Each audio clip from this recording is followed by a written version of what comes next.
ओम वासुदेवाय नमः।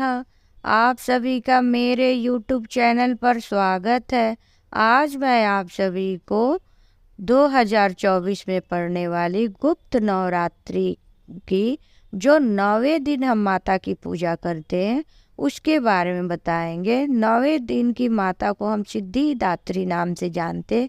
उनकी पूजा हम कैसे करें और क्या कथा सुने उस बारे में बताएंगे। और 9वें दिन पूजा 18 फरवरी के दिन माता सिद्धिदात्री की हम पूजा करते हैं कि माँ हमारी कैसे रक्षा करे और क्या क्या हम पूजा करें, इस बारे में मैं आप लोग बताऊंगी। माँ दुर्गा की 9वीं शक्ति का नाम सिद्धिदात्री है।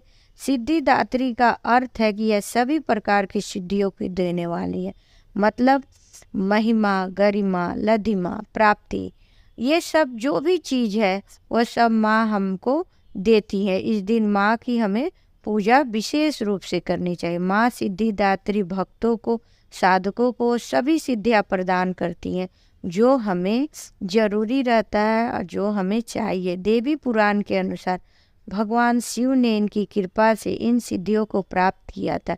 इनकी अनुकंपा से ही भगवान शिव का आधा शरीर देवी का हुआ था। इसी कारण भगवान को अर्धनारीश्वर के नाम से भी जाना जाता है। माँ सिद्धिदात्री की 4 भुजा है।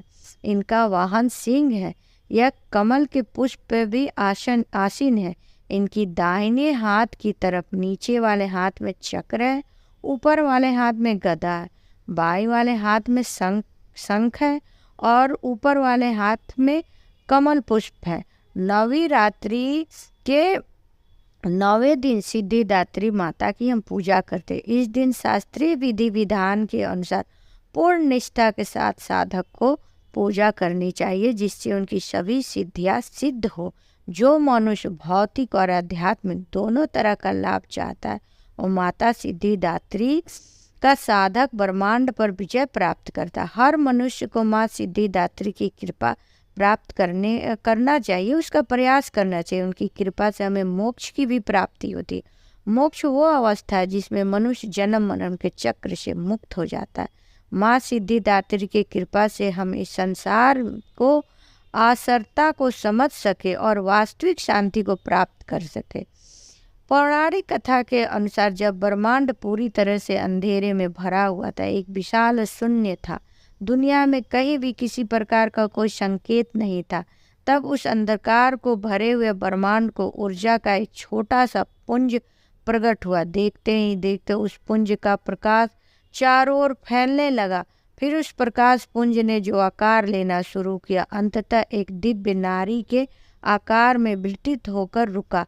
वह प्रकाश पुंज देवी महाशक्ति के अलावा कोई और नहीं था। सर्वोच्च शक्ति से प्रकट होकर तीनों देव ब्रह्मा, विष्णु और शिव जी को अपने तेज से उत्पन्न किया और तीनों देवों को इस सृष्टि का सुचारू रूप से संचालन करने के लिए, अपने अपने कर्तव्य का निर्वहन करने के लिए आत्मचिंतन कराया। देवी के कथा अनुसार तीनों देव आत्मचिंतन करते हुए जगत जननी से मार्गदर्शन लेते हुए युगों तक तपस्या में लीन रहे। अंततः उनकी तपस्या से प्रसन्न होकर माँ सिद्धिदात्री के रूप में प्रकट हुई। देवी माँ सिद्धिदात्री ने ब्रह्मा को सरस्वती जी, विष्णु को लक्ष्मी जी और शिव जी को आदि शक्ति के रूप में प्रदान किया। माँ सिद्धिदात्री ने ब्रह्मा जी को सृष्टि की रचना का भार सौंपा, विष्णु जी को सृष्टि का पालन करने का कार्य दिया, महादेव जी को जो अगर संकट आए तो संसार का संहार करके उसमें शांति स्थापित करने का कार्य दिया। माँ सिद्धिदात्री ने तीनों देवों को बताया कि उनकी शक्तियाँ उनकी पत्नियों के रूप में जो उनके कार्य निर्वाह में उनका सहायता करिए। उन्होंने तीनों देवों को 3 दिव्य चमत्कारी शक्तियाँ भी प्रदान की, जिससे वह अपने कर्तव्यों का पूरा करने में सक्षम रहे। देवी उन्हें 8 अलौकिक शक्तियाँ प्रदान की। इस तरह से 2 भागों, नर एवं नारी, देव और दानव, पशु और पक्षी, पेड़ और पौधे तथा दुनिया की कई प्रजातियों का जन्म हुआ।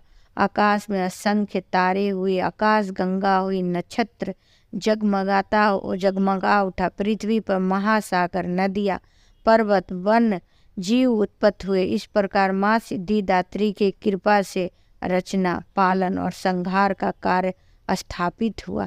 एक अन्य कथा के अनुसार जब पृथ्वी पर दानव महिषासुर का उत्पात बढ़ गया तब सभी देवता ब्रह्मा, विष्णु, महेश की शरण में गए।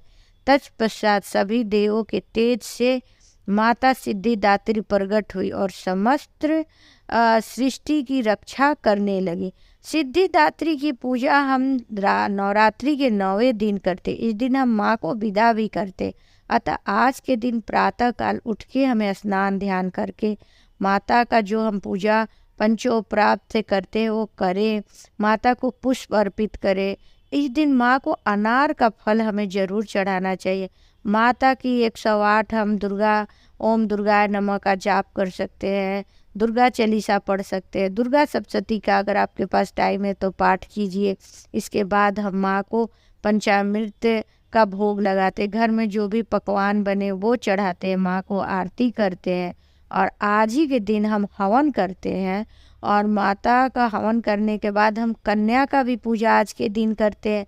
माता को जामुनी रंग पसंद है, इसीलिए हमें 9वें दिन जामुनी रंग का वस्त्र पहनना चाहिए। इसके बाद जब हम कन्या को खिला देते तब हम चौकी पे, अगर माता को हम स्थापित किए हैं तो चौकी को हिलाते हैं, फिर माता का आज के दिन है 9वें दिन विदाई करते हैं। तो आप लोगों को ये जानकारी कैसी लगी?